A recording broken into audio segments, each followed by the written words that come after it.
Assalamualaikum, bisa mendengar suara saya, operator? Waalaikumsalam. Waalaikumsalam warahmatullahi wabarakatuh. Bisa, Pak? Oke. Dimulai jam berapa?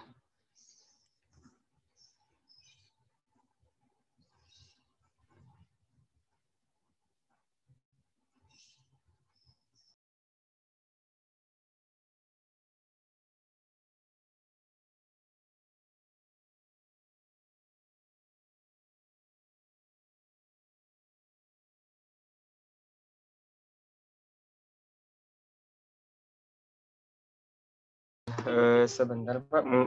Lagi masih menunggu MC-nya, Pak. Ini sepertinya belum bergabung. Ada masalah jaringan dia, Pak. Ya. Oke, nggak apa-apa.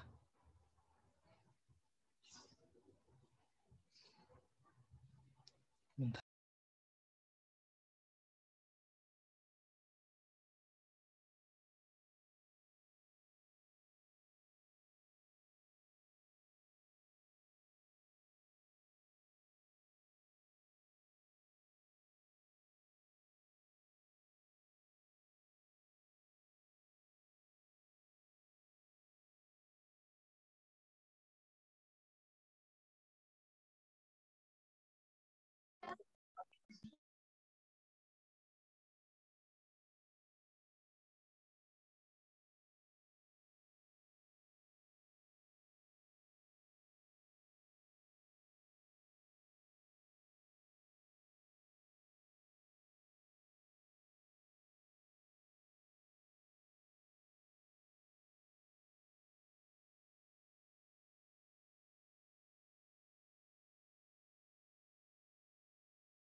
Mungkin bisa kita mulai saja ya. Sambil menunggu MC-nya sepertinya ada terkendala jaringan teman-teman dan Bapak juga. Jadi saya mulai saja ya Pak. Oke, bismillahirrahmanirrahim. Assalamualaikum warahmatullahi wabarakatuh. Waalaikumsalam warahmatullahi wabarakatuh. Sebelumnya saya mohon maaf untuk sekarang saya belum bisa on cam dikarenakan di sini sedang hujan yang cukup lebat, jadi takutnya sinyalnya terganggu dan jadinya teman-teman semua terlempar dari Zoom ini. Oke, untuk mempersingkat waktu langsung saja ya. Alhamdulillahirabbil wa bihi nasta'in wala umuri dunya waddin wassalatu wassalamu ala asrafil anbiya'i wal mursalin wa ala alihi wa ashabihi rasulillahi ajma'in amma ba'd. Puji syukur kita panjatkan atas kehadirat Allah Subhanahu wa taala yang mana telah mempertemukan kita kembali di pekanan yang ke-8 ini, yaitu pekanan terakhir dalam tutorial PAI, tepatnya pada hari Sabtu tanggal 10 April 2021. Dalam acara pekanan kuliah duha tatap muka daring tutorial PAI DPU Universitas Pendidikan Indonesia semester genap tahun 2021. Selawat berangkaikan salam semoga senantiasa tercurah kepada baginda Rasulullah Shallallahu Alaihi Wasallam sebagai uswatun hasanah sepanjang masa, juga kepada keluarga, sahabat, dan para pengikutnya hingga akhir zaman. Perkenalkan, nama saya Afdal Rezeki sebagai MC untuk perkuliahan duha pada pagi hari ini.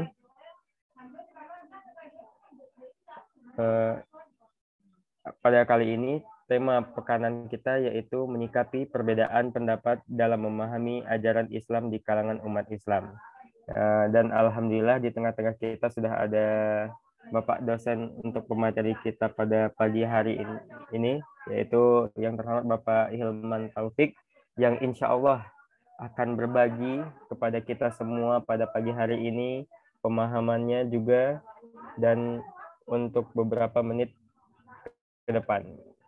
Mudah-mudahan acara kita pada pagi hari ini dapat terlaksana dengan lancar.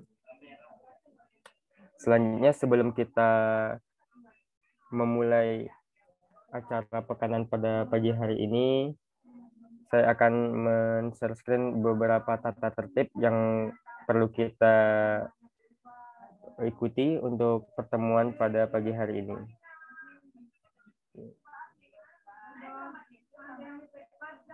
Oke. Baik, sudah siap ya teman-teman?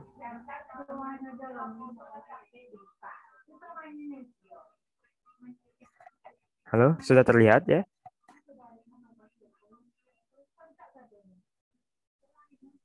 Saya buram. Buram ya? Oke, mungkin saya bacakan saja ya. Oke. Untuk tata tertib kuliah duha tatap muka daring tutorial PAI DPU UPI, yang pertama yaitu peserta wajib mengganti nama akun dengan ketentuan NIM_nama. Kedua, peserta menggunakan pakaian hitam putih untuk akhwat, memakai hijab berwarna putih. Ketiga, peserta harus memasuki ruang meeting 15 menit sebelum kegiatan pekanan berlangsung. 4, peserta tidak diperbolehkan untuk meninggalkan ruang Zoom sebelum kegiatan berakhir. 5, peserta on kamera dan mematikan mic-nya selama kegiatan, kecuali dipersilahkan. 6, on mic hanya diperbolehkan saat diskusi dengan menyebutkan nama, NIM, prodi, dan pertanyaannya.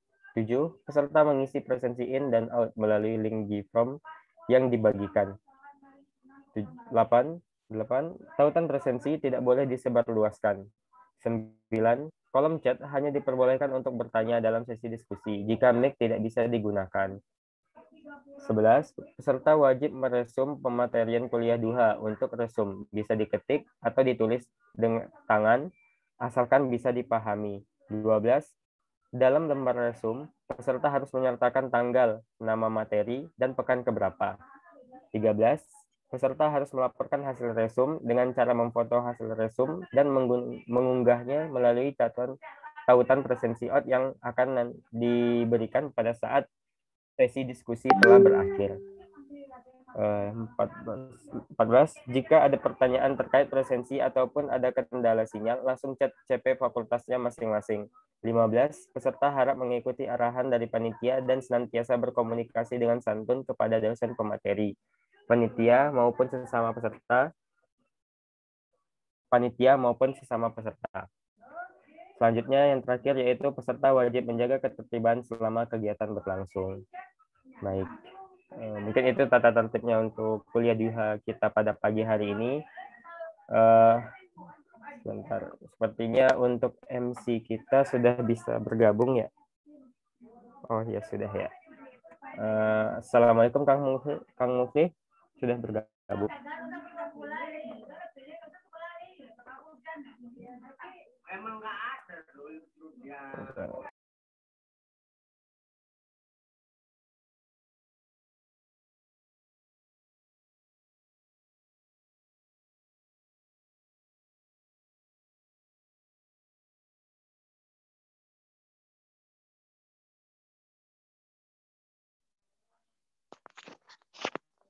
Ya, oke.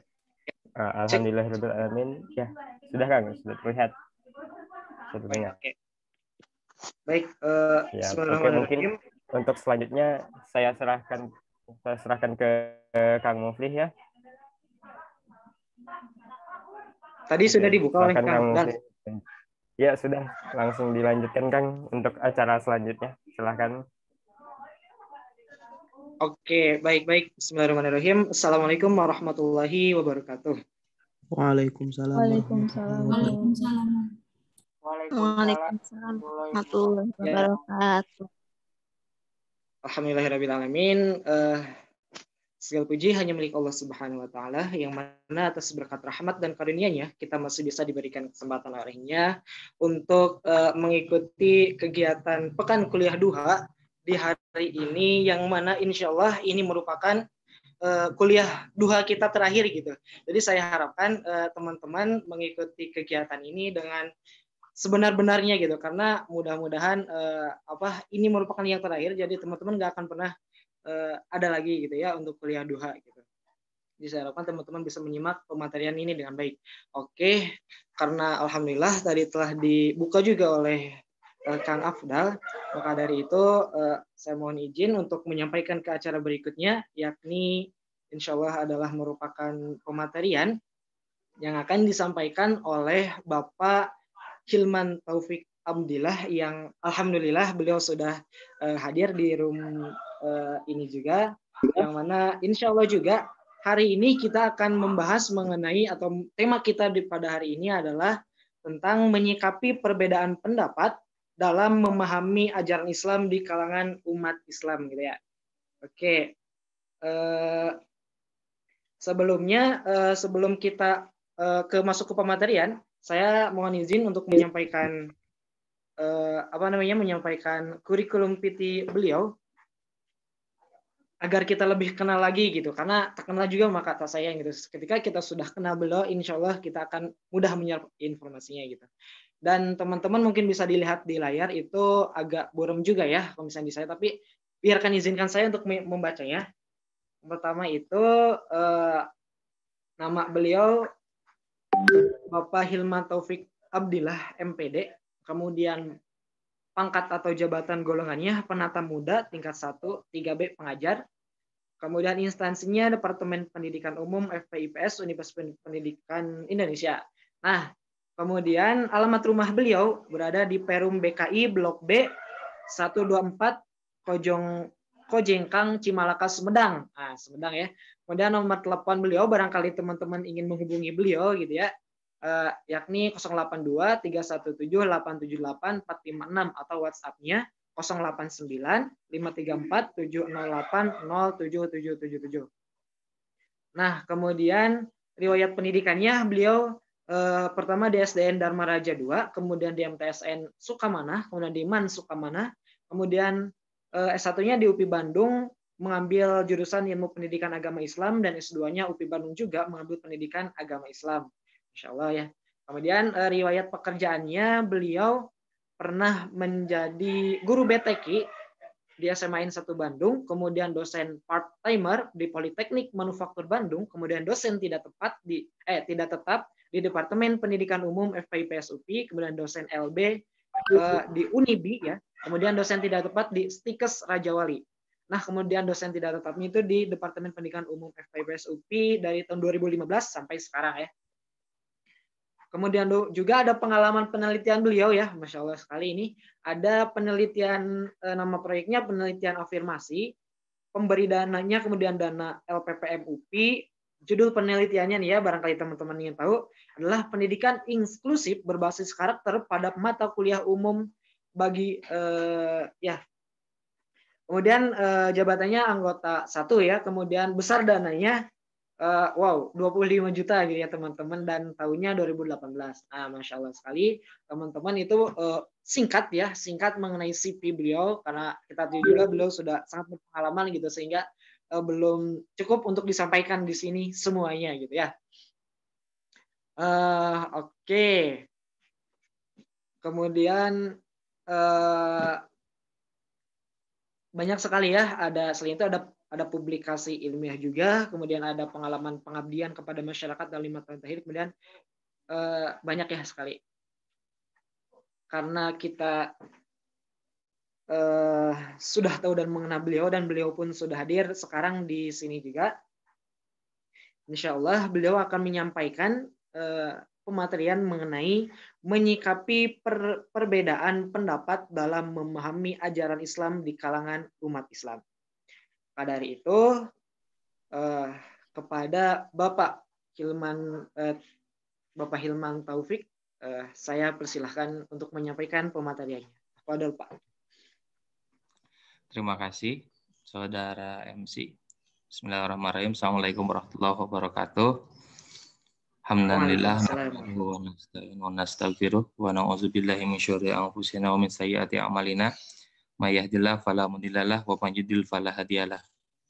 Asyhadu an la ilaha illallah wahdahu la syarikalah wa asyhadu anna Muhammadan abduhu wa rasuluh. A'udzu billahi minasyaitonir rajim. Bismillahirrahmanirrahim.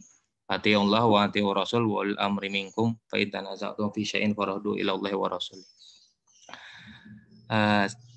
Alhamdulillah, pada kesempatan kali ini pertemuan terakhir kuliah tutorial.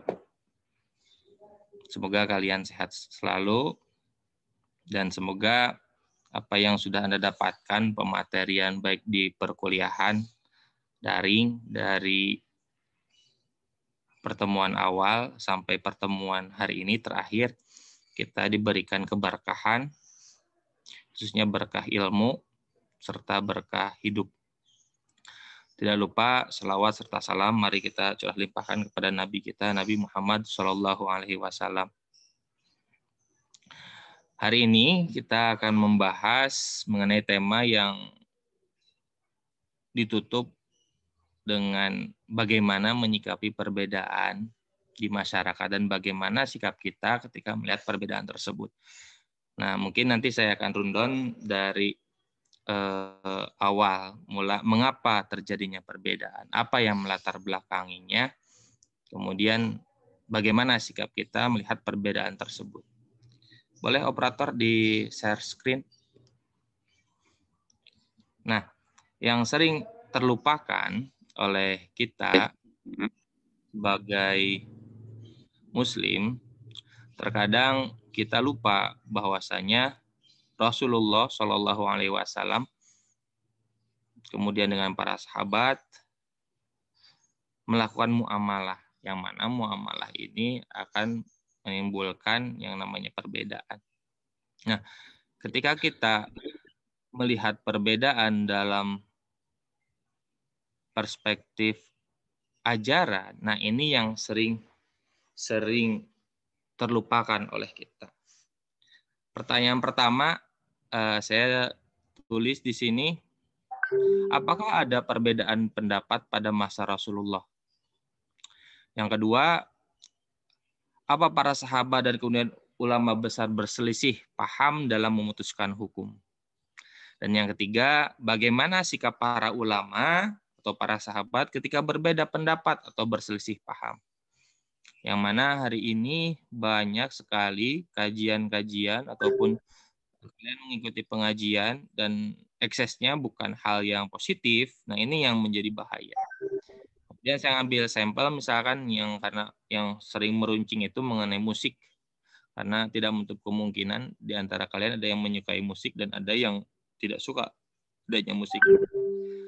Nah, saya masukkan poin kelima itu, mengapa awal Ramadan atau awal Syawal kadang-kadang berbeda.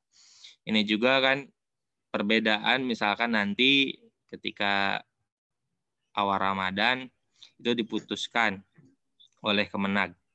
Dan yang terakhir, pernahkah berpikir apakah bacaan Al-Quran yang berbeda? Yang mungkin kita di Indonesia merasa tidak ada yang beda. Nah, mungkin nanti saya akan jelaskan lebih lanjut ke depan. Next.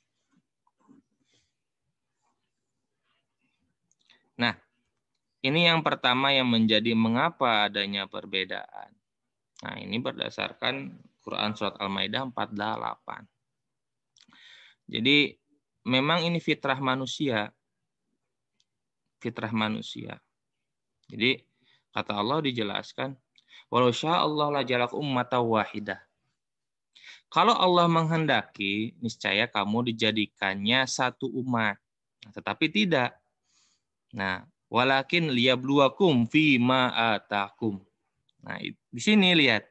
Tetapi Allah hendak menguji kamu terhadap karunia yang telah diberikan kepada kamu.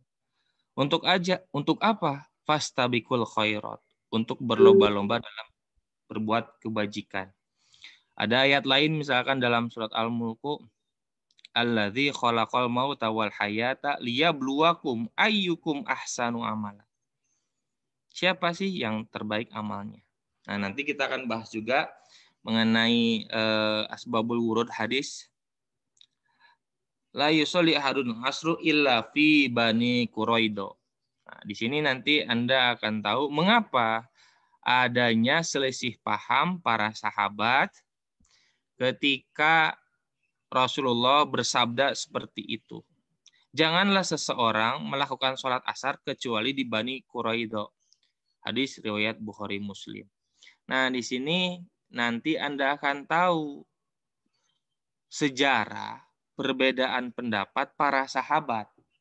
Sehingga nanti ketika Anda ada clash dengan teman, misalkan dalam tanda petik, clash dalam kebaikan, diskusi, apapun itu, salah satunya misalkan tadi saya angkat mengenai awal Ramadan misalkan, atau bacaan. Nah, ini ada cikal bakalnya. Jadi tidak ujuk-ujuk beda. Atau sama seperti halnya ketika kemarin Corona. Nah, seperti itu. Next. Nah, dari landasan itu, Anda diharapkan, pertama, Anda memahami karakteristik dan faktor penyebab perbedaan. Jadi, ketika nanti Anda selesai mengikuti tutorial ini, karena ini materi terakhir, nanti saya akan kaitkan dari materi awal, PAI Anda belajar bab pertama itu metode memahami Islam, manusia dan agama, sumber hukum Islam Al-Quran, hadis, ijtihad, kemudian iman, ibadah, akhlak, sebelum nanti kita materinya mazhab. Jadi ini materi hari ini adalah jembatan untuk materi ke-8 nanti, materi mazhab. Yang kedua, bijaksana dalam menyikapi perbedaan pendapat. Seringkali ketika kita mengikuti kajian misalkan dari seorang guru, seakan-akan itu adalah harga mati. Saya tidak menerima sumber lain. Saya tidak mengakui sumber lain. Dan itu nanti kita akan sadar sendiri setelah nanti saya paparkan bagaimana perjuangan para sahabat, para ulama besar di dalam memutuskan hukum. Jadi tidak seenak udal memutuskan haram, haram, haram. Jadi seakan-akan kita itu sebagai lembaga sertifikasi halal atau sertifikasi halal atau haram. Dan yang terakhir, menerapkan sikap saling menghormati dengan orang lain yang berbeda pendapat. Nah, ini target capaian yang akan Anda dapatkan. Next.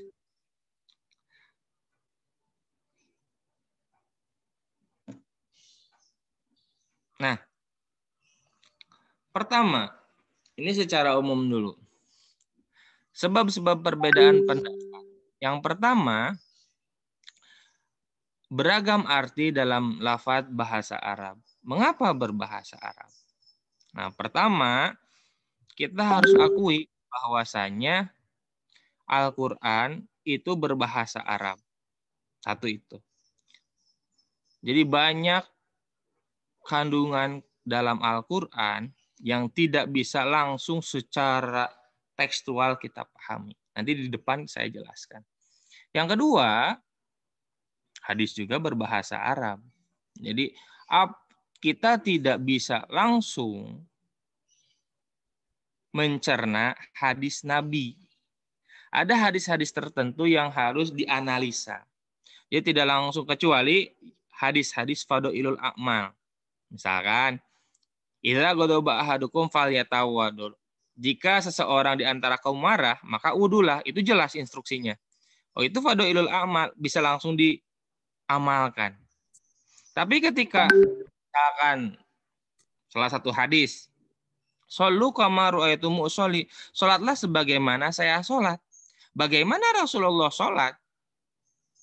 Kalau misalkan sumbernya satu, nah kenapa kok dalam macam-macam ritual salat itu beda-beda? Dalam tanda petik bedanya. Ada yang takbiratul ihram di sini, ada yang di sini, ada yang di sini. Nah, lantas kalau mengingat hadis tersebut, salatlah sebagaimana saya salat, kalau dipahami hanya secara tekstual, itu akan menjadi perpecahan. Karena toh yang ditekankan itu bukan sekedar sholatnya saja, tapi ada nggak sumbernya. Misalkan ada orang yang sholat seperti ini, diperbolehkan, tidak, atau yang Allah, nah seperti itu. Nah, nanti di depan saya jelaskan. Yang ketiga, sebab-sebab perbedaan pendapat secara umum itu adanya perbedaan masalah istinbatul ahkam. Apa istinbatul ahkam itu? Istinbatul ahkam itu adalah cara atau metodologi yang digunakan di dalam memutuskan suatu hukum. Nah, misalkan saya ambil contoh sederhana mengenai ayat pengharaman khamr.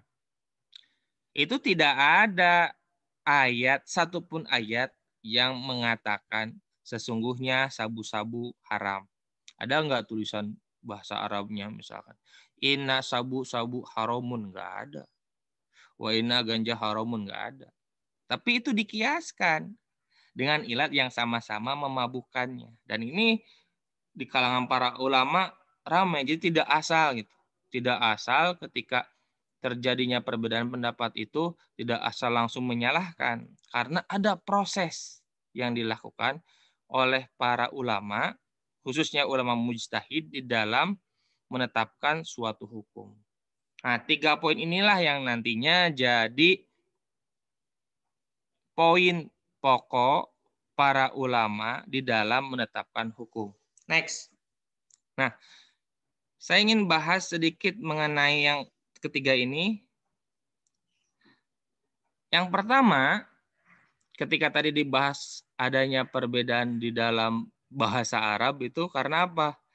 Pertama, perbedaan qiraat. Nah, misalkan salah satu contohnya adalah surat Al-Maidah ayat 6. Ini ayat mengenai perintah wudhu. Di sini, nah, kita tidak membahas mengenai pemahaman apakah Sunni, Syiah, dan sebagainya. Saya ambil general dulu. Yang ditekankan itu pembacaan qiraatnya. Dan disepakati qiraat yang hari ini kita sampai itu ada 7. Dan mushaf yang sampai di Indonesia itu mushaf Utsmani. Jadi di dalam surat Al-Maidah ayat 6 itu hanya terletak perbedaannya dalam materi wa arjulakum dan wa arjulikum. Ulama-ulama Sunni membaca wa arjulakum dengan wa arjulikum itu berbeda. dengan ulama Syiah. Wagsilu wujuhakum wa aydiyakum ilal marafiq wamsa'u biru'usikum wa arjilikum. Nah, di sini para ulama berbeda pendapat, khususnya imam mujtahid yang 4. Kalau ulama Sunni mengatakan bahwasanya huruf waw itu dikaitkan dengan wagsilu, jadi itu dibasuh bukan diusap. Sedangkan ulama Syiah mengatakan dibacanya wa'ar julikum yang diatapkan kepada wamsahu tadi diusap, sehingga mereka itu kalau wudhu mengusap kaki bukan dibasuh kakinya. Kalau kita Sunni itu dibasuh kaki karena rukun wudhu ada 6. Yang kedua, salah satu yang sering salah kaprah hari ini adalah kelompok yang mengatakan ini hadis Nabi. Nah, saya sering mengatakan kepada para mahasiswa sekali lagi, hadis Nabi yang mana? Hadis Nabi yang mana? Kenapa? Karena saya mengambil studi kasus, lihat di sini, tidak mengetahui hadis Nabi. Sekelas Abu Hurairah mengatakan bahwasanya, lihat, orang yang junub itu batal, tidak boleh puasa. Itu sekelas sahabat Abu Hurairah. Termasuk sekelas sahabat Abu Bakar. Nah, itu diluruskan oleh Aisyah bahwasanya Rasulullah Shallallahu Alaihi Wasallam itu puasa dalam keadaan junub. Nah, Abu Hurairah baru tahu hadisnya dari Aisyah. Dan oh ya, saya belum tahu hadisnya.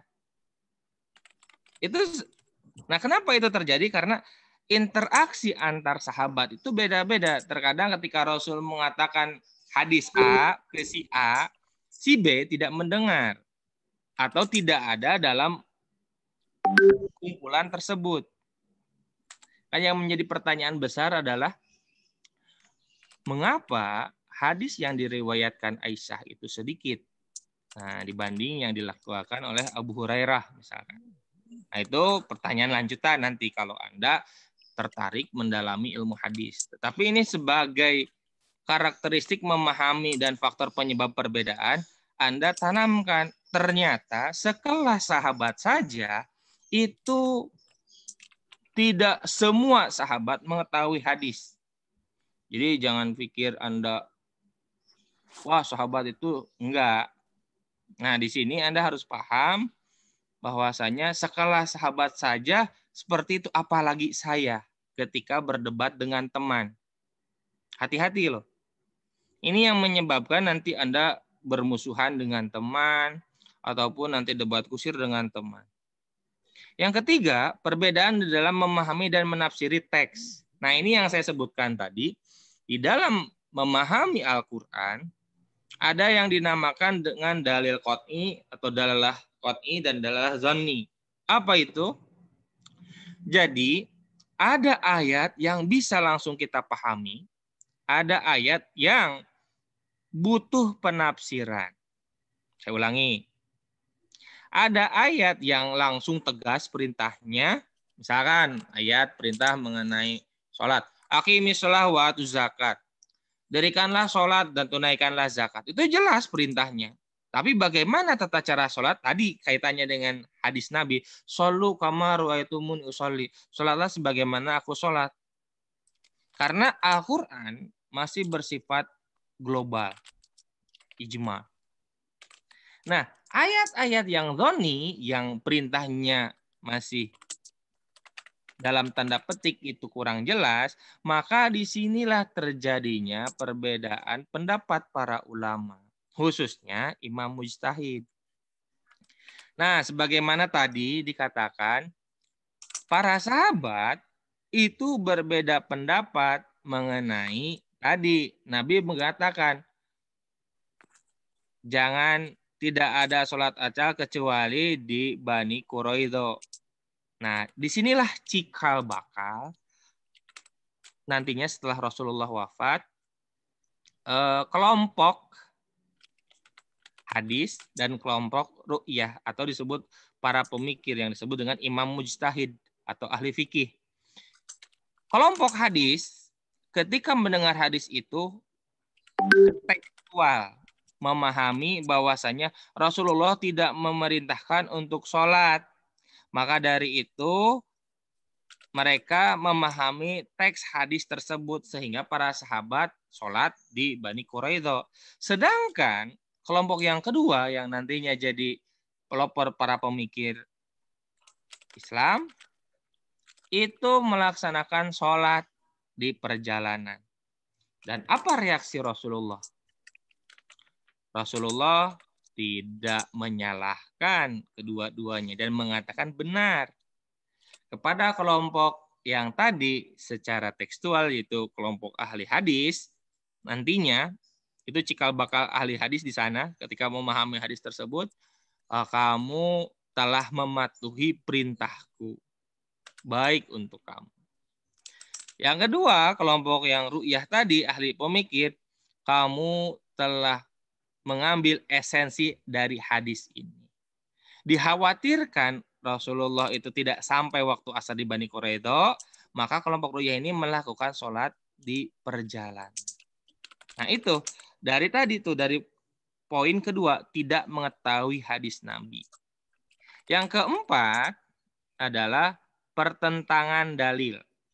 Nah, kalau yang zoni ini, mohon maaf tadi yang ketiga kelewat, yang zoni ini adalah misalkan ketika ayat mengenai haid suci seorang wanita. Nah, ke imam 4 mazhab, Maliki, Syafi'i, kemudian Hanafi dan Hambali itu berbeda pendapat dalam konteks salah satu kuru itu kuru di situ diterjemahkan, ditafsirkan berbeda. Kalau untuk ulama Syafi'i mengatakan itu 3 kali suci. Kalau Imam Malik mengatakan 3 kali haid. Beda itu siklusnya antara haid dan suci. Itu di dalam konteks istinbatul ahkam para imam mujtahid. Yang keempat adalah pertentangan dalil. Nah, di sini sama tadi prolognya, imam mujtahid yang 4 itu berbeda pendapat mengenai, mohon maaf, di sini ada sperma. Imam Syafi'i mengatakan bahwasanya sperma itu tidak najis, maka sah dipakai sholat.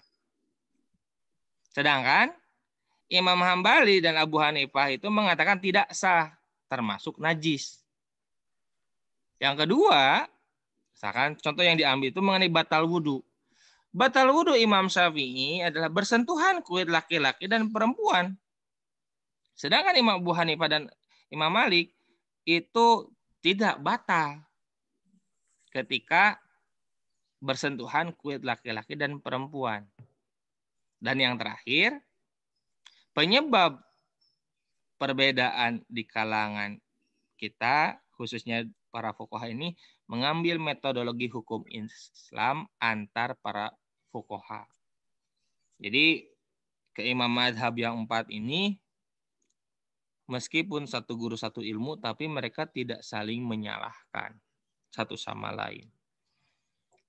Sebagaimana perkataan Imam Syafi'i, jika perkataanku benar, belum tentu perkataan orang lain salah. Dan jika perkataan orang salah, belum tentu perkataan aku benar. Seperti itu. Next.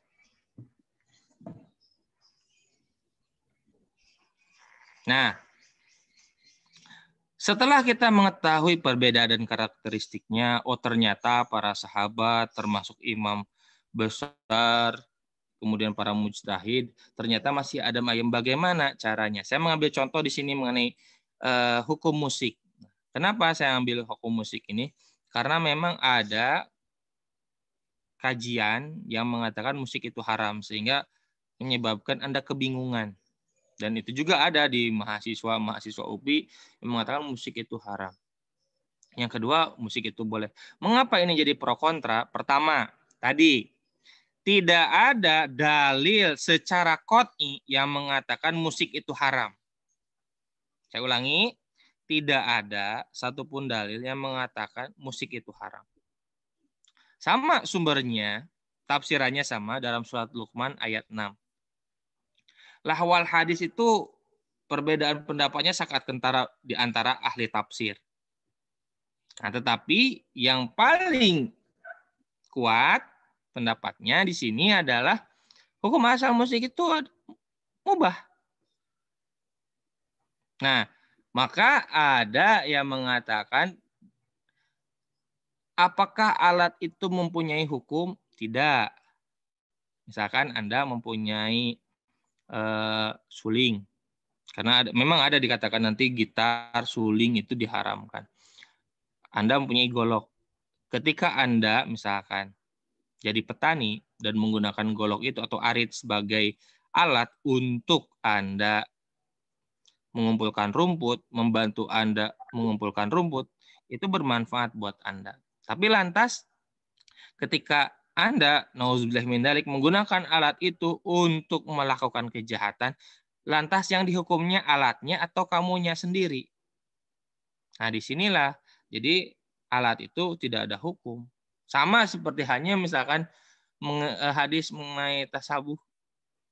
Haram menanam pohon cemara karena menyerupai agama lain.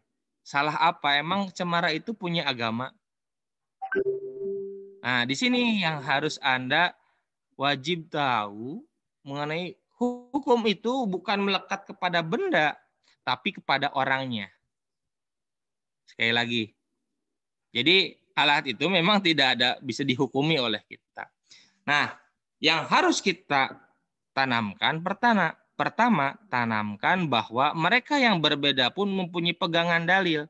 Ketika contoh hukum musik, kalau yang mengambil hukum musik yang haram, monggo silahkan kamu tidak mendengarkan musik, tapi jangan mencibir orang yang mendengarkan musik.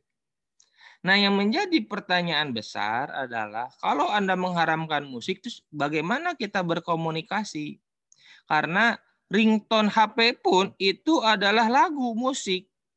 Karena lagu atau musik itu kumpulan dari nada-nada. Oh, ternyata dibatasi. Nah, yang moderat, yang di tengah-tengah, musik itu boleh dilakukan. Syaratnya satu sebenarnya, mah. Lalai. Nah, kemudian dirinci. Pertama, liriknya tidak mengandung penyekutukan kepada Allah. Yang kedua, nah, tidak ada campur baur. Jadi Anda harus tahu dulu, mengapa ada yang mengharamkan musik. Oh, ternyata dulu musik ketika masa Arab Jahiliyah itu diputar di, kalau misalkan hari ini itu seperti halnya di pub-pub diputarkan ketika orang melakukan kemaksiatan. Ada tarian di sana. Ada orang-orang yang meminum khamar di sana. Intinya jauh dari Allah. Nah, maka diharamkan. Tapi kalau misalkan dengan musik ini Anda semakin dekat, karena ada nanti ke depan itu kelompok yang menggunakan alat musik sebagai sarana, seperti ahli-ahli aliran sufi. Misalkan Anda tahu Jalaluddin Rumi misalnya dengan cara menari dengan alat tersebut, dia gunakan sebagai media mendekat kepada Allah. Tapi di sini tidak bisa dibandingkan musik dengan Al-Qur'an, ya jauh. Tidak bisa, sama seperti halnya Anda membandingkan orang yang sakit jiwa, yang mental illness, Anda berargumentasi, wah ini kurang dekat dengan Allah. Itu beda ranahnya. Kalau Anda memahami konsep manusia dan agama. Karena dalam konsep manusia ada konsep insan, basyar, dan nas. Nah, di dalam konsep manusia ada yang dinamakan dengan rasa atau ruh. Ketika Anda ingin memperbesar badan, fisik, tinggal olahraga. Ketika Anda bosan, penat, Anda refreshing. Tapi ketika Anda sedih, ketika Anda down, harus bagaimana? Yang kedua, tanamkan sama-sama berpegang kepada sumber yang jelas. Oh, ternyata teman saya ada dalil yang jelas. Sehingga kamu akan bijak melihat perbedaan antara teman kamu. Yang ketiga, tidak mudah menyalahkan pendapat orang lain. Karena belum toh dalil yang kita gunakan itu, kalau Anda suka bahasa sohih atau doif, emang sumber hadis kamu sohih atau doif? Kita belum tahu. Nah, yang terakhir, mungkin kita belum baca atau tahu dalil yang sudah orang lain lakukan. Itu saja sebenarnya. Sehingga nanti Anda bijak. Kenapa kamu mengatakan musik haram? Oh, saya belum tahu dalilnya. Kenapa kamu mengatakan musik itu boleh? Oh, saya belum tahu dalilnya. Mangga membaca. Next. Nah, terakhir, setelah Anda tahu dan bagaimana cara bijaksananya, jadi indah sebenarnya. Perbedaan di antara kita itu, kebayang kalau kita semuanya sama tingginya 170. Disebut tinggi tidak? Tidak. Kita nggak akan disebut tinggi karena ukuran kita sama. Adanya tinggi karena ada yang pendek. Karena Allah jelaskan. Silakan next, operator. Yang dilihat itu ketakwaannya. Kita diciptakan bersuku-suku, berbangsa-bangsa. Ya, kita ditekankannya bukan warna kulit yang dilihat. Bukan kamu dari mana, tetapi Anda dinilai itu karena ketakwaannya. Nah, terakhir, sebagai penutup sebelum nanti kita diskusi, silakan Anda nanti banyak bertanya. Ini karena kesempatan terakhir Anda. Terhadap reaksi yang berbeda-beda, bagaimana? Nah, misalkan kemarin contohnya mengenai kasus corona. Dalam hadis Nabi dikatakan kita harus meluruskan saf dan merapatkan barisan. Ya bagaimana mau merapatkan barisan kalau toh ada penyakit dan kita nggak tahu. Seandainya kalau corona itu bisa kita lihat sebagaimana kita lihat ayam hari ini misalkan, atau lihat lalat, tentu kita lebih aware. Karena ini harus menggunakan alat bantu, maka wajib kiranya kita lebih. Nah, di sini mementingkan kemadaratannya dulu. Wah, ini lebih madarat dibanding melaksanakan kemaslahatan. Jadi tahap pertama itu kita harus tabayun dulu. Mengapa pemerintah melakukan social distancing, mengatur masjid, mengatur kenapa sekolah belum masuk-masuk. Mungkin Anda kesal juga, Anda setahun sebagai mahasiswa online, mudah-mudahan nanti September Anda bisa bersilaturahmi ke kampus UPI, dan Anda jadi mahasiswa yang seutuhnya. Nah, kita harus bertabayun dulu ketika melihat perbedaan itu. Salah satunya tadi contohnya mengenai musik. Tabayun dulu. Mengapa ada yang mengatakan haram? Jangan langsung ditelan bulat-bulat informasi tersebut. Maka tidak aneh kalau misalkan kemarin kasus banyak sekali, saya sangat miris kepada kelompok-kelompok yang menggunakan tameng agama sebagai penyebar ideologi mereka demi tujuan kelompoknya. Nah, itu salah satu landasannya bukan hanya kurang literasi, tapi kurang piknik. Jadi kalau Anda ngaji, kalau Anda ikut kajian, itu jangan satu kajian saja. Jangan satu kajian saja. Jangan satu ustadz saja. Anda komparasikan dengan ustadz-ustadz lain. Sehingga poin yang kedua, tidak memandang remeh pendapat orang lain itu tidak akan terjadi pada diri Anda. Oh, kata Ustadz Anu begini. Kata Ustadz Anu begini. Jadi kita itu bukan bermadhab sebenarnya, tapi kita fanatik ustadz yang hari ini kita lakukan. Misalkan ada kajian A, saya lebih mengambil sumber Ustadz A dibanding Ustadz B. Nah, harusnya tanamkan seperti tadi, bagaimana kita bijaksana mengambil pendapat orang lain dan menghargai pendapat orang lain. Yang kedua, tidak debat kusir, tapi diskusi yang hangat dan konstruktif, bukan yang destruktif. Ketika misalkan tadi diangkat, kenapa zaman dulu musik itu diharamkan? Atau misalkan, mengapa Nabi dulu mengharamkan ziarah kubur dan sekarang diperbolehkan? Oh, itu kan diskusi itu antara kalian ketika di kelas misalkan. Mengapa ziarah kubur itu Rasulullah larang ketika itu. Dikhawatirkan para sahabat yang masih percaya kepada ajaran nenek moyang, animisme, dinamisme, kembali lagi karena keimanan mereka belum kuat. Oh, oleh karena itu mengapa ayat Al-Quran yang ayat-ayat Makkiyah kebanyakannya seperti itu, penekanan kepada akidah. Kenapa setelah hijrah Rasulullah itu diberikan wahyu oleh Allah banyak ayat-ayat yang berupa syariat. Nah, yang terakhir, ketika melihat reaksi yang berbeda-beda, tanamkan di dalam diri kita bahwa perbedaan itu merupakan fitrah manusia. Jadi sebagaimana saya ungkapkan tadi, nggak akan disebut langsing kalau nggak ada orang kurus, nggak akan disebut kurus kalau nggak ada orang gede, orang kelebihan berat badan.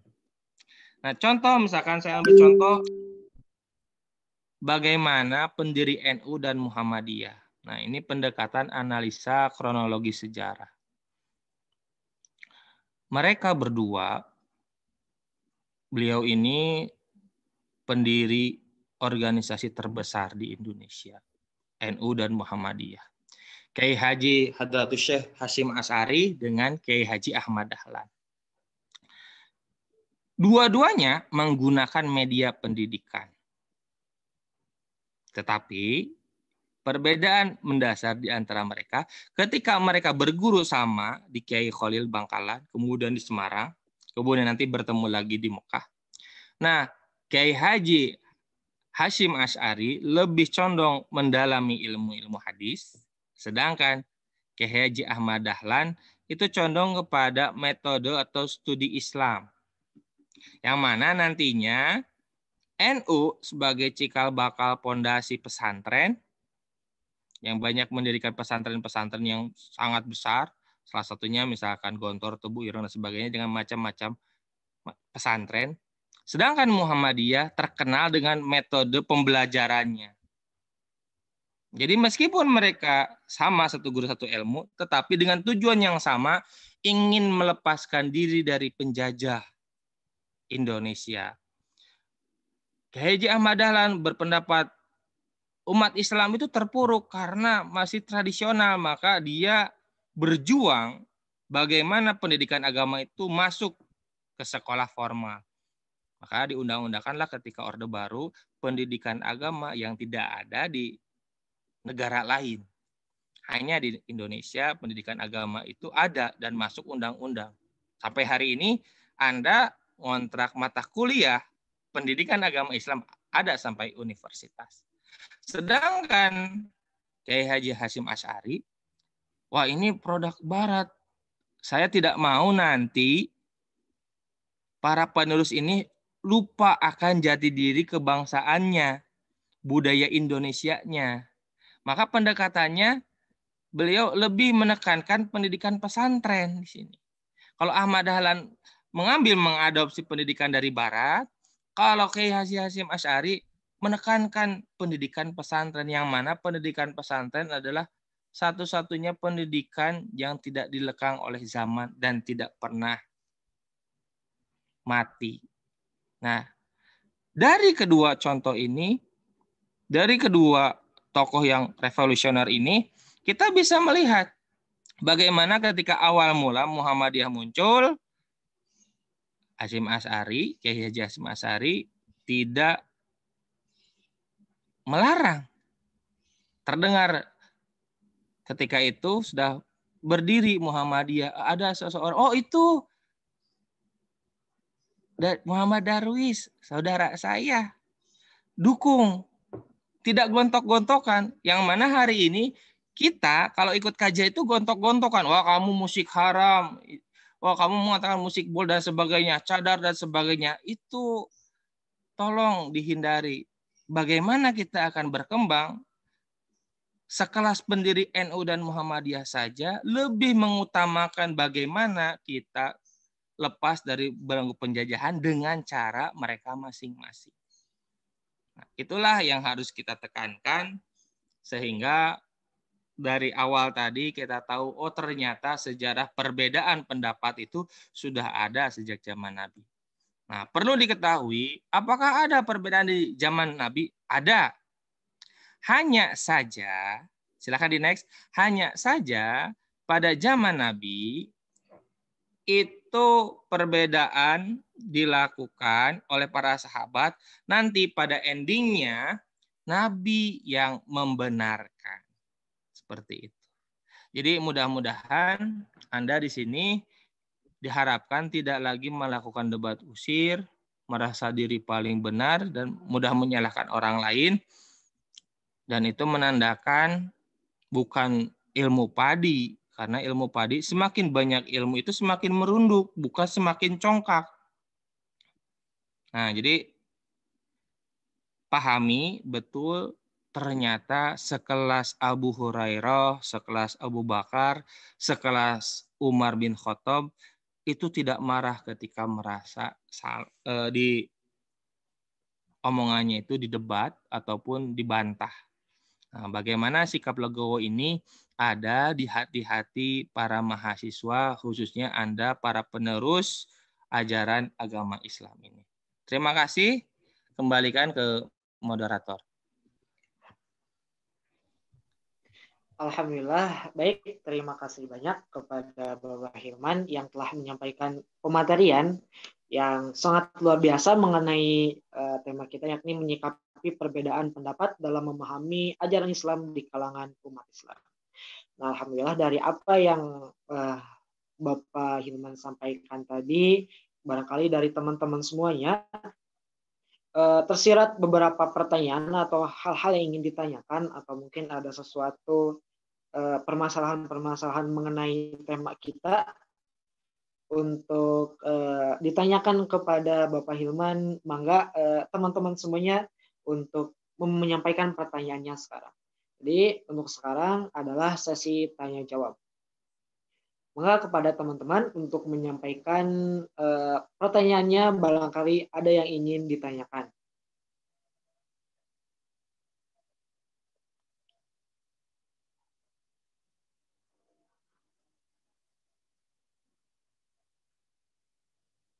Dan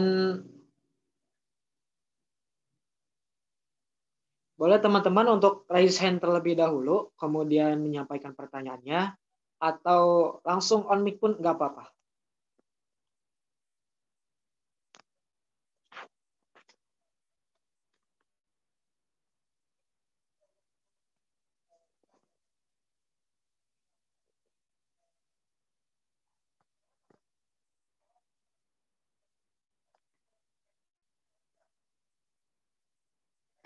Halo teman-teman, suara saya masih terdengar?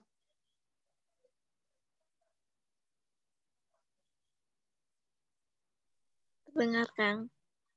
Oh iya. Saya kira suara saya nggak terdengar gitu. Soalnya sepi senyap. Nah ya teman-teman, maka kalau misalnya ada yang ingin ditanyakan ya. Misalnya putus-putus berarti di sinyal teman-teman, berarti ya bukan di sinyal saya. Maka teman-teman ke tempat yang ada sinyal terlebih dahulu, mungkin untuk mendengarkan suara saya yang cukup baik ini. Oke, ya teman-teman mungkin ada yang ingin ditanyakan, boleh untuk langsung ditanyakan aja di sini, ataupun mungkin di kolom chat dituliskan. Saya insya Allah akan membacakan pertanyaannya gitu.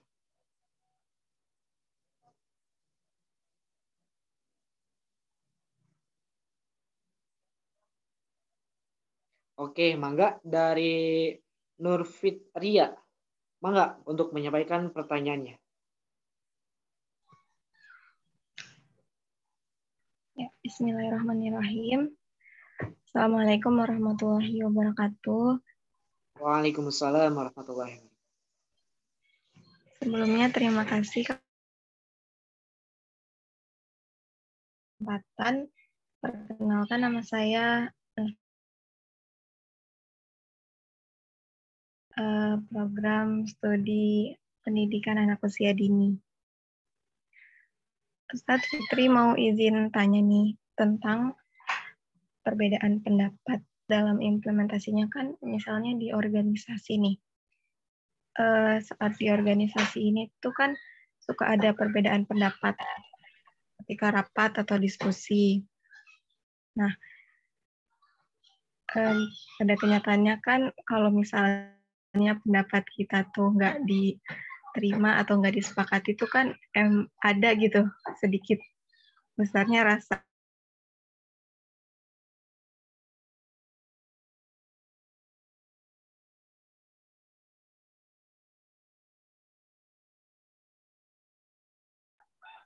Halo?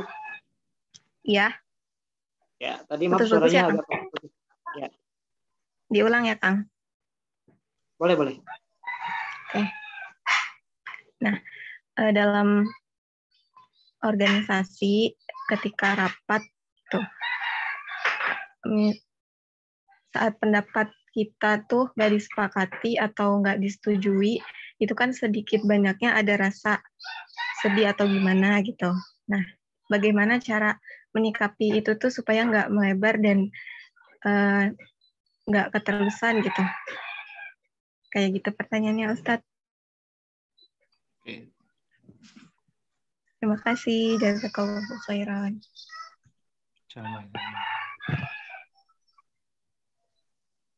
Oke, baik. Terima kasih banyak kepada Teh Nur Fitria yang telah menyampaikan pertanyaannya. Mungkin kami ditampung dulu ya, Pak, untuk pertanyaannya, 3 pertanyaan dulu ya, Pak. Boleh. Kita mau langsung dijawab aja. Oh ya, tampung dulu. Oke, ya teman-teman. Insya Allah kita akan menampung dulu pertanyaannya dari 3 penanya. Dan baru ada 1 penanya. Mungkin dari teman-teman boleh untuk ada yang lain untuk ditanyakan mengenai tema kita pada kuliah duha di siang hari ini, di pagi hari ini. Boleh teman-teman untuk menyampaikan pertanyaannya.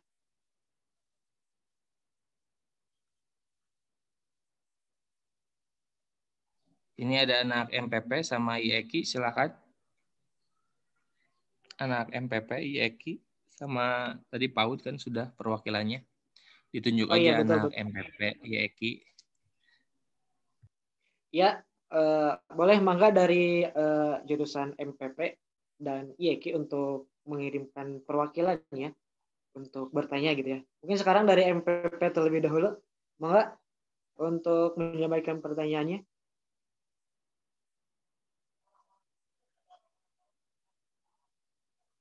Boleh, nggak apa-apa. Dari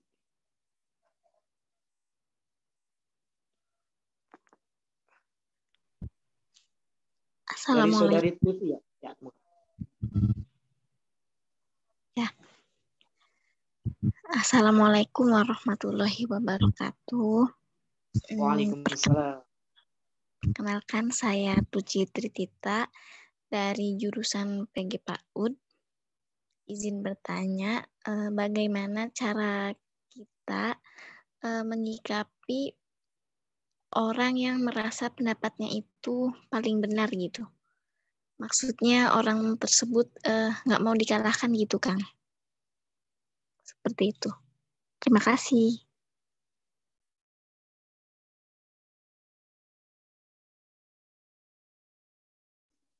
Oke, terima kasih saudari Tusi untuk pertanyaannya tadi.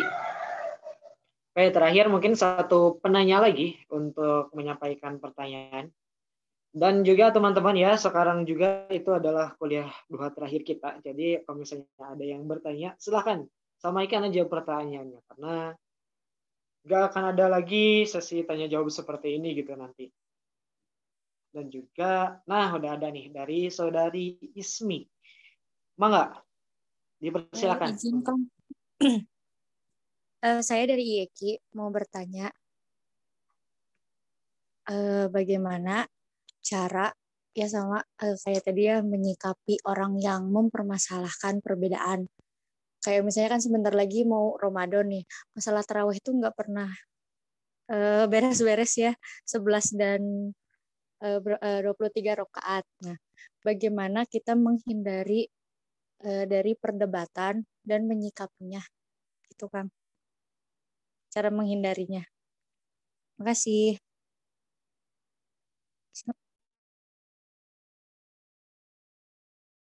Oke, baik. Terima kasih banyak dari Teh Ismi yang telah menyampaikan pertanyaannya. Tadi mungkin saya akan menyampaikan sekilas mengenai pertanyaan-pertanyaannya, Pak. Yang pertama itu adalah dari Nur Fitria, itu mengenai bagaimana ketika kita menyampaikan pendapat di sebuah organisasi, kita itu terkadang pendapat kita itu mungkin ditolak atau gimana gitu kan, kita sudah suka sedih. Nah, cara menyikapinya agar kita enggak sedih atau mungkin enggak ngedown atau gitu seperti apa gitu. Kemudian yang kedua dari Teh Lucy itu mengenai bagaimana cara menyikapi orang yang merasa pendapatnya itu benar gitu. Kemudian yang ketiga dari Teh Ismi adalah bagaimana cara menghindari dan menyikapi orang yang selalu mempermasalahkan perbedaan pendapat seperti sholat tarawih itu 11 atau 23. Mungkin sekaligus dijawab aja sama Bapak Hilman. Mangga Pak, Tapadol. Sama-sama, terima kasih. Pertama, ini yang pertanyaan pertama dan kedua hampir sama. Itu tolong di kolom chat ada yang bertanya lagi. Nah, wajar, itu manusiawi. Jadi Anda merasa kecewa, merasa mangkal, merasa nggak enak hati. Makanya mengapa banyak setelah kita memahami agama itu bukan hanya sekedar ritualistik semata, tetapi ada tingkatannya setelah Anda memahami agama, mulai dari iman, kemudian Islam, kemudian akhlak, nanti naik ke tasawuf. Nah, ketika Anda menyampaikan dan down, dan itu sekelas Nabi pun sama pernah, tapi Nabi langsung diingatkan oleh Allah. Memang manusia itu diciptakan khuliqal insana halu'a. Manusia itu diciptakan berkeluh kesah. Tetapi dalam ajaran agama kita, kalau menyampaikan benar tapi caranya salah, nggak akan nyampe juga. Maka dari itu, reaksi yang harus dilakukan adalah pertama, ketika Anda berorganisasi itu akibat dari mana? Dari akad. Dari adanya interaksi. Adanya ikatan. Nah, maka sadari bahwasanya ini semua pertama kali yang harus Anda tanamkan itu ini teh di Allah. Jadi kita itu jangan ngoyo gitu. Kalau misalkan pendapat Anda ditolak, ya udahlah. Nah, itu nantinya munculnya kepada hawa nafsu. Jadi ketika Anda punya ide, kemudian ide ada ditolak, sikap pertama wajar kalau misalkan Anda sedih, itu wajar sekali, manusiawi sekali. Anda sebagai konsep manusia sebagai bashar, itu wajar. Anda sedih, Anda merasa kesal, tetapi ada yang terlupa. Faruduhu ilallahi wa rasulih. Jadi gitu. Ketika Anda mulai naik emosi tensinya, balik lagi. Yang diajarkan dalam etika Islam, dalam berakhlak, bagaimana kita menyampaikan pendapat itu tidak dengan meluap-luap. Begitu pula ketika terjadi penolakan. Wajar yang namanya manusia itu tidak selalu diterima. Tetapi yang harus Anda tanamkan, masa sih ditolak terus? Ada istilah orang Sunda itu, tingkah racak ninggang batu laun-laun jadi legok. Itu bagaimana proses tidak akan menyalahi hasil. Kalau Anda punya ide. Nah, bagaimana sekarang kalau misalkan Anda sudah down? Nah, maka dari itu dicek dulu tuh bagian mana yang harus diperbaikinya. Nah, jadi ketika Anda nanti berdebat dan nanti yang orang yang diajak debat itu merasa paling benar, nah itu kata Nabi, jauhilah perdebatan yang tidak berguna. Toh itu nggak akan dapat pahala, yang ada adalah dapat kecaman. Sekelas Imam Syafi'i saja, sekelas Imam Syafi'i yang dikatakan tadi, seandainya kalau ada yang benar dari saya, belum tentu orang lain salah. Jadi dalam materi ijtihad itu, kebenaran tidak ada yang salah. Kalau ijtihadnya benar, maka pahalanya 2. Kalau salah, pahalanya 1. Jadi di dalam memudahkan seseorang memahami dan mengajarkan menjalani syariat Islam. Karena tadi harus adanya penjelasan yang konkret. Yang menjadi masalah adalah kita nggak bertemu Rasul. Itu yang jadi masalah. Kalau kita ada di masa sahabat, orang yang di masa sahabat pun perbedaan pendapat terjadi. Makanya mengapa kalau ada Rasulnya kita tinggal nanya langsung ke Rasul kan. Nah, sama seperti hanya ketika Anda bingung presentasi teman Anda. Kalau ada dosennya enak, nanya ke dosen langsung sebagai pemecah masalah. Tapi kalau presentasi tidak ada dosen, nah itu yang akan jadi debat kusir. Maka tanamkan di dalam diri ketika ada yang mengajak debat, kemudian merasa dirinya paling benar, perbanyak istighfar saja. Jadi mengalah untuk menang itu di sana. Jadi bukan merasa dalil yang kamu utarakan itu salah atau dalil yang dia utarakan itu benar, tidak. Tetapi menghindari konfrontasi itu lebih baik. Itulah yang dilakukan oleh Rasul di dalam berdakwah, yaitu dakwah dengan mau'izatul hasanah. Baru wajadilhum, baru berdebat setelah itu. Maka buat tadi penanya pertama dan penanya kedua, reaksi pertama itu wajar. Jadi ketika ada itu, yaitu akibat kita bersilaturahmi. Dengan adanya silaturahmi ini bisa eksesnya positif atau negatif. Ya samalah seperti Anda dengan orang tua. Tidak mungkin adem ayem, pasti ada konflik, tetapi diajarkan dalam agama kita bagaimana resolusi konflik itu bisa secepatnya beres. Ada hadis Nabi, nggak boleh musuh-musuhan lewat dari 3 hari. Nah, biasanya kita tuh kalau misalkan marahan atau ada keinginan dari orang tua, begitu juga berorganisasi. Toh yang dikejar itu kan duniawi semata, bukan ukhrawi ya. Jadi itu yang pertama. Yang kedua, yang terakhir mengenai apa, Kang?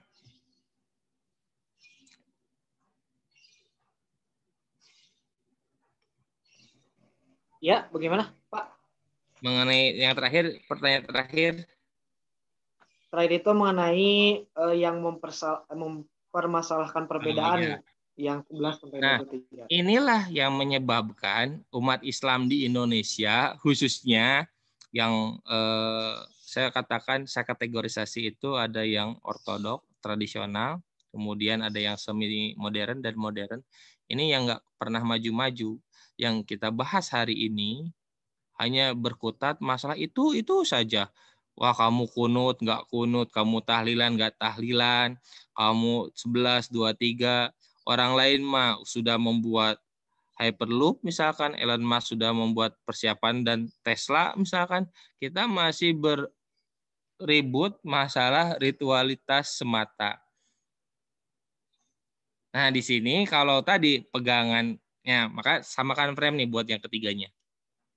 Pertama, kalau masalah ijtihadi itu tidak ada yang benar dan salah. Sekali lagi, tidak ada yang benar dan salah.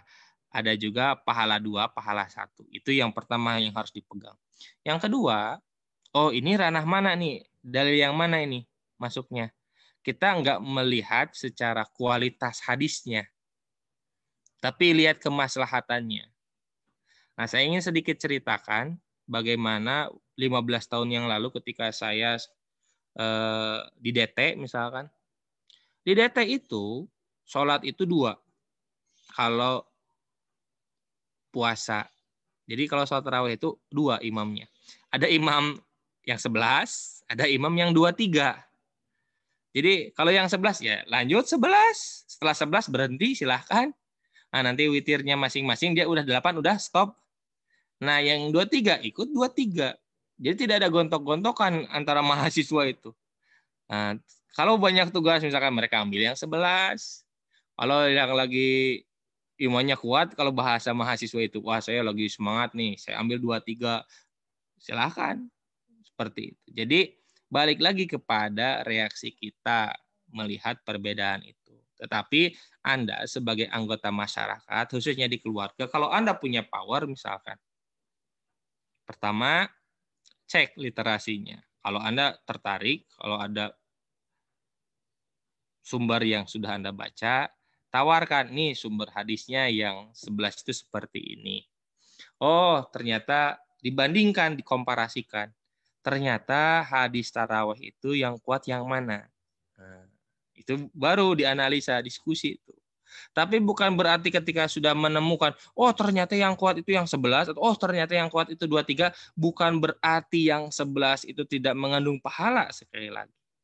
Ataupun yang 23 yang salah. Jadi di sini bukan benar salahnya. Nah ini yang sering miskonsep atau misleading di antara para mahasiswa ketika Anda menemukan hadis yang 23 atau yang 11, menganggap yang lain itu salah. Nah ini yang harus Anda hindari atau jauhi. Maka ketika nanti di masyarakat, kalau Anda mau 23 monggo, ataupun mau didetek, itu semalam 1 juz. Nah, jadi kalau Anda misalkan ada orang gerlong, ataupun ada yang semalam yang langsung hatam, silahkan itu dipesan. Atau ada yang cepat, silahkan. Nah, tapi di sini yang ingin saya tekankan, Ihya'u Ramadannya.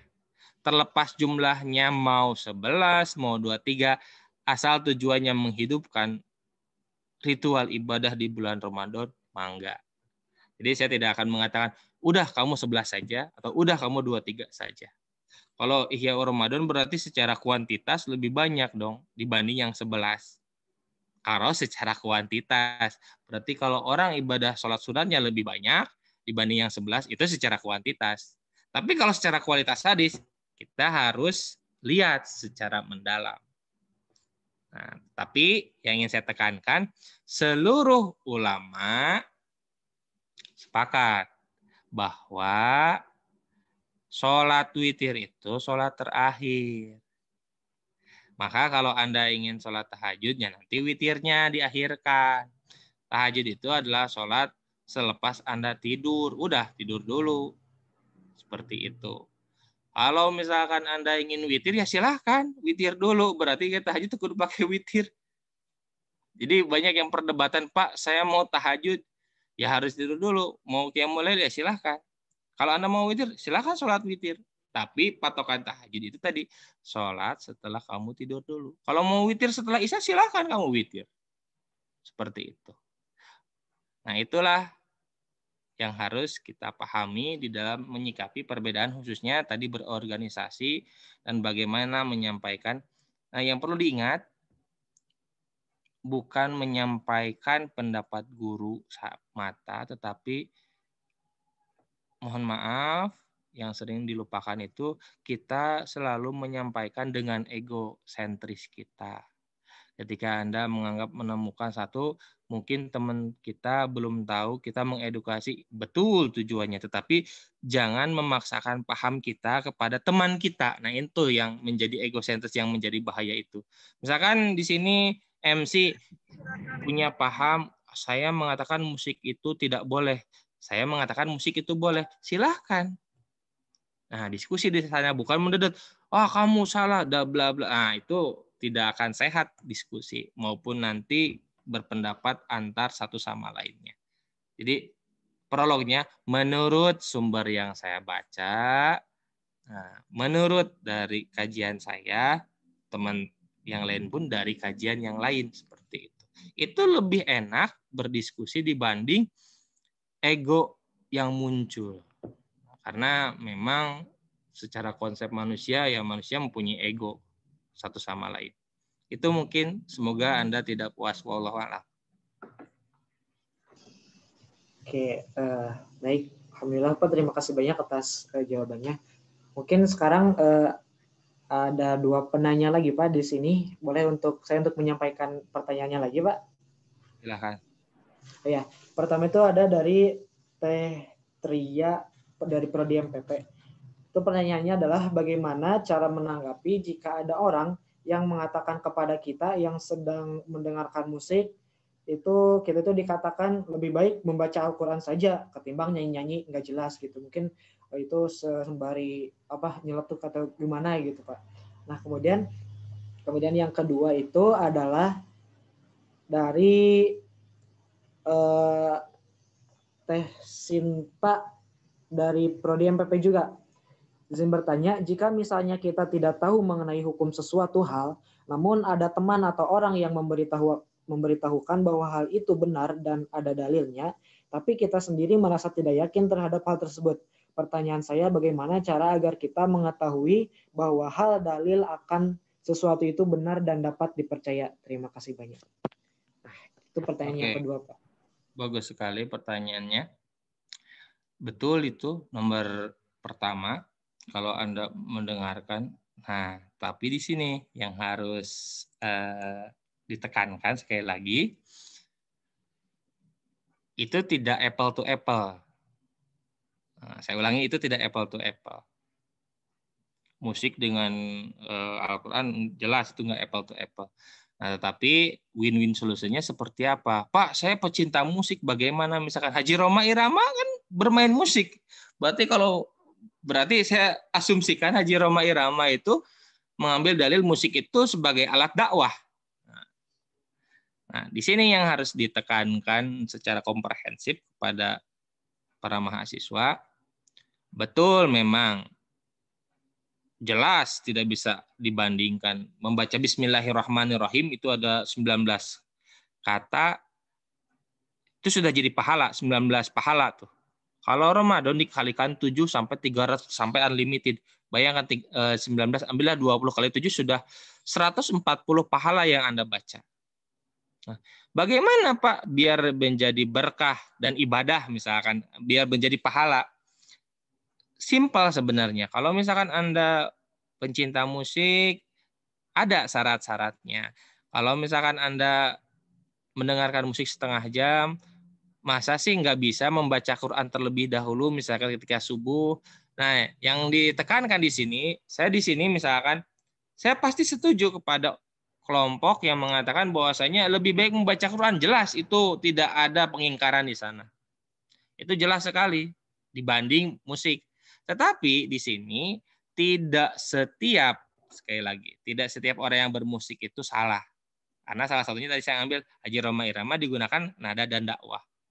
Bahkan di pesantren sendiri ada yang dimakan dengan qasidah, marawisan dan sebagainya. Hanya di sini yang perlu diingat adalah bagaimana proporsi Anda ketika mendengarkan musik dan ngaji Quran. Jangan sampai proporsinya itu timpang gitu. Jadi jangan sampai Anda lupa membaca pedoman hidup apa? Al-Quran. Jadi refreshing boleh, tapi jangan kebanyakan. Dalam tanda petik ya. Saya pendengar musik, genre musik saya dengarkan. Tapi di sini titik tekannya musik yang mana dulu gitu. Nah, jangan sampai nanti Anda mendengarkan musik galau sehingga Anda terobsesi dan sebagainya. Nah, itu yang menjadi lahwal hadis, itu yang membuat Anda lalai sholat dan sampai menangis. Nah, itu bahaya. Nah, maka dari itu kalau Anda pecinta musik silakan Anda mendengarkan musik, tapi tadi proporsi mengajinya pun dimasukkan. Jangan 5 jam mendengarkan musik, ngaji nggak pernah sama sekali. Atau ngajinya masih tingkat TD misalkan, atau TPD 1. Ngaji dihafalin liriknya, tapi Al-Quran sebagai pedoman hidup kita dilupakan. Nah, itu berbahaya. Sekali lagi, itu memang nggak apple to apple, tapi win-win solutionnya bagi yang bertanya, silakan Anda mendengarkan musik, tapi jangan lupa mengaji. Ya, kalau misalkan belum terbiasa mengaji, mulailah dengan one day, one ayat. One day, one sheet, 1 halaman atau 1 juz. Kalau nggak kuat 1 juz, 5 ayat. Tapi continue. Nanti juga, nih coba trik yang Bapak berikan. Saya misalkan berangkat dari rumah ke kantor subuh-subuh. Playlistnya, pertama jelas murotal subuh itu karena berangkat subuh ke kantor itu. Nah, setelah nanti ganti jam 7 itu ganti playlistnya, atau jam 6 itu ganti playlistnya musik di kendaraan itu. Dan saya menikmatinya gitu. Nah, tetapi jangan sampai dengan tadi Anda mendengarkan itu Anda lalai beribadah. Nah, yang kedua, bagaimana meng-cross-check dalilnya? Sebenarnya simpel, ketika ada teman yang mengatakan, ini loh saya sudah menemukan dalilnya, maka yang pertama yang harus ditekankan adalah Jangan bertanya produk hukum. Sekali lagi, Anda itu generasi Alpha. Saya dosen milenial. Generasi Alpha sama generasi Z itu hampir sama. Apa? Tidak tahu proses. Yang saya tahu hasil. Bagaimana hukum anu? Bagaimana hukum anu? Bagaimana hukum anu? Nah, itu hindari pernyataan seperti itu atau pernyataan dan pertanyaan seperti itu. Karena apa? Tadi sudah saya jelaskan, proses penetapan hukum itu panjang. Salah satunya misalkan ketika proses batal wudhu, istinbatul ahkam yang diambil Imam Syafi'i itu bukan hanya dari kaidah fikih, usul fikihnya saja, itu dari tata bahasa yang digunakan. Jadi seorang mujtahid itu, seseorang yang diikuti oleh orang lain, itu harus menguasai dan memahami Al-Quran. Bukan hanya sekedar hafal. Kalau kita ya baru hafal 1 ayat, 2 ayat, ya langsung. Nah, ini juga jangan sampai salah kaprah. Makanya hati-hati. Jangan hanya sekedar memahami Islam secara tekstual semata. Maka dari itu, yang kedua, tanamkan. Tanya sumbernya di mana. Mungkin saya akan baca contoh misalkan. Hukum transplantasi organ. Bagaimana tuh misalkan? Pak, keluarga saya ada yang berwasiat. Kalau saya meninggal, tolong transplantasikan organ saya. Sedangkan di sana ada hukumnya, ada yang melarang hukum transplantasi organ. Ini bagaimana antara wasiat yang harus dilaksanakan dengan hukum transplantasi organ? Itu kan 2 dalil yang bertarung tuh. Mana yang lebih baik? Nah, itu levelnya nanti lagi. Nah, tetapi di sini sebagai hazanah konstruksi berpikir Anda, ketika ada teman Anda, itu terima saja, nggak perlu menolak. Oh, ini menurut dalil yang saya temukan, bahwasanya ini hukumnya. Nah, Anda setelah itu cari referensi yang lain. Misalkan, Ustadz yang kamu paparkan itu siapa ustadznya? Misalkan, oh Ustadz Adi Hidayat, oh saya dari Ustadz Abdul Somad, Ustadz Firda dan sebagainya, cari atau Gus Miftah atau Ustadz Gus Baha, silahkan dikomparasikan mengenai tema yang sama ditematikan oleh Anda sehingga Anda menemukan, oh ini loh sumbernya, oh ini loh hasilnya, gitu. Sehingga Anda bukan taklid tetapi ittiba. Nah, sebagai pertanyaan terakhir, saya akan bertanya kepada Anda, sudahkah Anda upgrade ritual sholat Anda? Mengapa? Apakah sejak kecil Anda sudah tahu hadis sholat? Hadis takbiratul ihram itu dari mana Anda sholat takbiratul ihram seperti itu? Anda sekarang usia 18, 19, atau 17 tahun. Apakah sudah di-upgrade sholat Anda sebagaimana Anda ketika PAUD, SD, atau SMA? Ngapain sih Anda sholat padahal Allah nggak butuh sholat kita? Nah, banyak pertanyaan-pertanyaan sehingga jangan merasa, wah saya sudah berislam. Memangnya Islam kamu dari siapa? Islam kita Islam KTP kok, bukan Islam pilihan kita. Nah, maka diharapkan setelah ikut kajian ini, ikut pembelajaran kuliah PAI ini, Anda diharapkan memilih Islam itu bukan sekedar Islam turunnya saja, tetapi Islam atas pilihan saya sendiri. Islam pilihan saya. Saya yakin sholat saya, gerakan saya. Oh ini saya yakin dan saya tahu hadisnya. Nah, seperti itu. Tapi untuk menuju proses ke sana itu hanya satu masalahnya. Mau atau tidak melawan rasa malas tersebut. Nah, itulah wejangan saya terakhir. Buat tadi ada yang bertanya, bagus pertanyaannya, apakah ketika ada teman yang ngasih tahu, nah di sini ego kita muncul, mau atau tidak membacanya kembali. Terkadang kita malah menolaknya. Ngapain sih kamu sok pinter, sok ngajari teman misalkan. Ali bin Abi Thalib mengatakan, unzur ma wala tanzur man qala. Unzur ma qala wala tanzur man qala. Lihatlah isi yang disampaikan, jangan dilihat orangnya. Kalau yang mengajak dakwah itu adik kamu, teteh gerah sholat.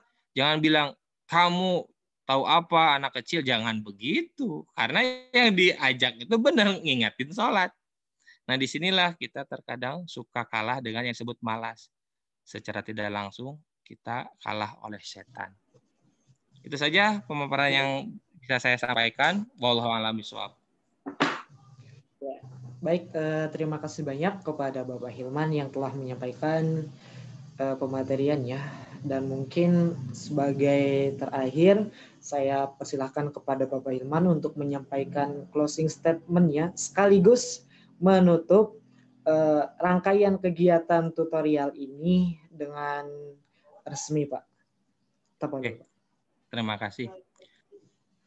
Alhamdulillah, terima kasih kepada kalian mahasiswa 2020 yang sangat Spartan mengikuti perkuliahan meskipun melalui media daring. Saya tahu betul bagaimana perjuangan kalian meminta kuota ke orang tua, melawan rasa malas di hari weekend, dan berpikir kenapa sih ada pendidikan agama, padahal saya sudah lulus SMA, masih ada pendidikan agama lagi. Itu bukan semata-mata Anda ingin jadi ahli agama, bukan, tetapi sebagai pengingat sejauh mana kita memahami agama kita, sejauh mana pengimplementasian ibadah khususnya sholat. Kalaulah sholat tidak ada istilah STMJ, sholat terus maksiat jalan tidak ada, berarti ada yang salah di sholat kita. Kalau Anda masih berbohong berarti ada yang salah di sholat kita. Sekali lagi, itu tidak ada korelasi sholat terus maksiat jalan. Karena jelas, inna sholata tanha anil fahsya'i wal munkar. Semoga dengan berkahnya kita menyambut Ramadan, semoga kita diberikan keberkahan ilmu, khususnya ilmu yang sudah Anda dapatkan dari pertemuan awal sampai pertemuan hari ini. Mohon maaf yang sebesar-besarnya kalau saya banyak salah-salah kata. Kesalahan itu datangnya dari saya sendiri, kalau kebaikan itu datangnya dari Allah. Dan semoga Anda bisa jadi oase di tengah gurun pasir di keluarga kalau belum ada ritual kebaikan di keluarga. Dan mudah-mudahan Anda sebagai anak yang menjadi motor adanya perbuatan baik di keluarga, khususnya membaca Al-Quran. Ketika Anda belum bisa memberikan manfaat, minimal Anda tidak memberikan madarat di keluarga. Nah, kita tutup dengan bacaan doa kafaratul majlis. Subhanakallahumma wa bihamdika asyhadu an la ilaha illa anta astaghfiruka wa atubu ilaik. Saya tutup. Mudah-mudahan apa yang Anda dapatkan selama pertemuan terakhir kali ini menjadi ladang amal buat saya dan buat Anda, dan semoga Anda standby dari pagi itu menjadi nilai ibadah buat Anda. Terima kasih. Assalamualaikum warahmatullahi wabarakatuh. Waalaikumsalam warahmatullahi wabarakatuh. Alhamdulillahirrabbilalamin. Terima kasih banyak kepada Bapak Hilman yang telah menyampaikan pemateriannya mengenai tema kita di pagi hari ini. Kemudian sekaligus juga tadi telah menutup rangkaian kegiatan tutorial teman-teman selama 1 semester ini dengan resmi. Jazakallah khair Pak atas pemateriannya, dan mudah-mudahan apa yang disampaikan oleh Bapak itu bisa bermanfaat bagi kita semua dan bisa dilaksanakan dalam kehidupan kita sehari-hari. Untuk selanjutnya barangkali Bapak akan melanjutkan kegiatan, boleh mangga Pak. Nah, terima kasih. Izin brief. Mangga Pak. Baik Pak. Terima kasih banyak Pak. Oke teman-teman semuanya. Alhamdulillah untuk pematerian, sesi pematerian telah selesai ya, dan juga telah ditutup juga tadi kegiatan rangkaian tutorial kita. Dan kemudian saya di sini sebelum kita tutup kuliah duha ini, saya mohon izin untuk menyampaikan pengumuman terlebih dahulu kepada teman-teman. Yang pertama itu adalah peserta segera recheck link rekapan presensi kuliah duha. Kalau masih ada yang tidak sesuai kolektif di perwakilan, lalu perwakilan kirim ke CP-nya masing-masing. Jika presensi masih ada yang kurang dari 7, silahkan peserta diberi kesempatan untuk mengerjakan tugas pengganti maksimal mengganti 2 pekan. Misal, XA tidak hadir selama 2 pekan, artinya keseluruhan dia hadir adalah 6 pekan. Maka X cukup mengganti 1 pekan saja untuk mencapai minimal yaitu 7. Jadi minimalnya itu adalah 7 gitu ya. Jadi kalau misalnya ada yang nggak hadir 2, tapi dia udah hadir 6 gitu, ya digantinya 1 aja biar untuk mencapai angka 7 gitu ya. Kemudian yang kedua, jika masih ada peserta yang terkendala apapun karena berkebutuhan khusus didata oleh perwakilan dan disetorkan ke CP umum. Nah, jika ada ya peserta yang terkendala gitu ya, kemudian ya karena berkebutuhan khusus, langsung didata saja oleh perwakilan, kemudian disetorkan ke CP umum. Kemudian jangan lupa ya teman-teman, terkait kelengkapan tutoring seperti amalan yaumiyah, presensi tutoring, silahkan tanyakan ke tutornya masing-masing, khawatir masih kurang. Nah gitu ya. Jangan lupa juga buat teman-teman, insya Allah setelah ini akan dilanjutkan dengan tutoring juga ya. Bagi teman-teman yang mungkin kelompoknya ya sudah janjian dengan itunya gitu ya, dengan mentornya, boleh sekarang.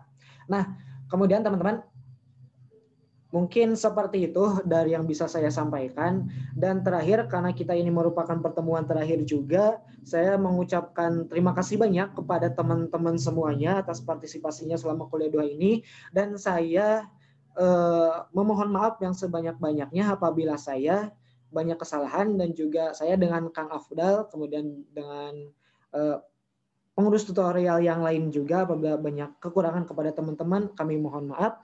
Dan saya mengucapkan terima kasih banyak juga kepada teman-teman atas semua partisipasinya. Insya Allah kita akan bertemu kembali gitu, entah dimanapun aja gitu ya.